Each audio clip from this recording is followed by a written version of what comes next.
Last week, the committee spent more than 30 hours over 4 days considering Judge Jackson's nomination.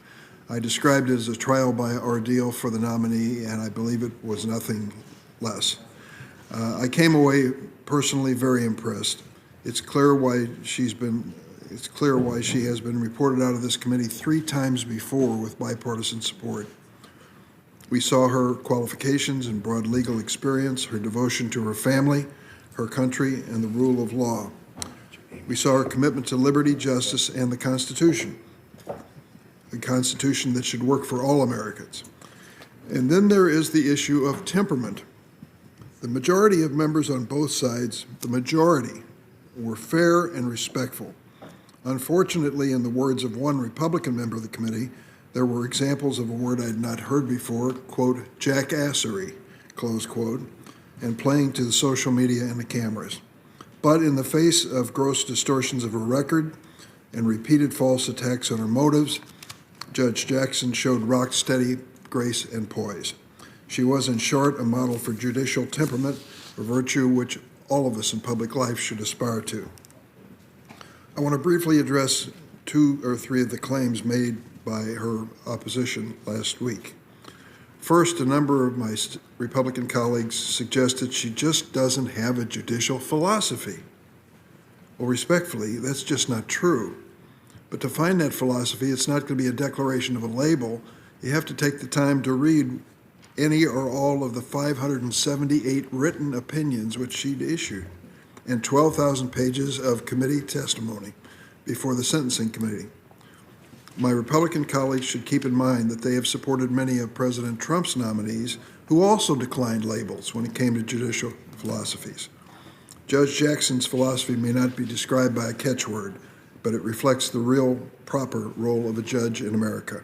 Listen to the parties, approach each case without favoritism, set aside your personal view, apply the law to the facts.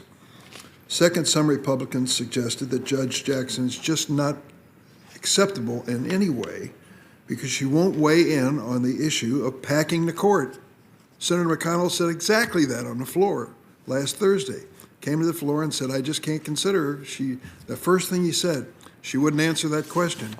I would recommend that Senator McConnell go back and take a look at the record on Amy Coney Barrett, the justice on the Supreme Court. She was asked the same question. She said, I will not opine on that matter. Virtually the same answer that's been given by Judge Jackson. Finally, multiple Republicans accused her of being soft on crime. This baseless charge took multiple forms, none more vile than the outright falsehood that she let child pornography offenders off the hook. As an independent facts checker and former federal judge have attested, Judge Jackson's record is well within the mainstream of 70 to 80% of federal court judges. Even a conservative former federal prosecutor in the National Review dismissed many of the attacks as, quote, meritless to the point of demagoguery. Some members of this committee used the entirety of their question time, all 50 minutes, to focus exclusively on child pornography cases. Now, this may play well to the QAnon crowd and the fringe conspiracy theories who helped drive the insurrection on January 6, 2021, but the American public sees it for what it is. I want to make a point, though, of saying clearly and unequivocally, not all committee Republicans treated Judge Jackson unfairly. The majority, starting with the ranking member, the majority of Republicans approached this hearing as one would only expect, asking tough but fair questions of the nominee to the highest court in the land. I thank the members on the Republican side as well as the Democratic side for being constructive and respectful for the most part, and for showing the American people that there can still be decency at the highest levels of our government. I hope all senators from both sides of the aisle can learn from the good example of the senators who were fair.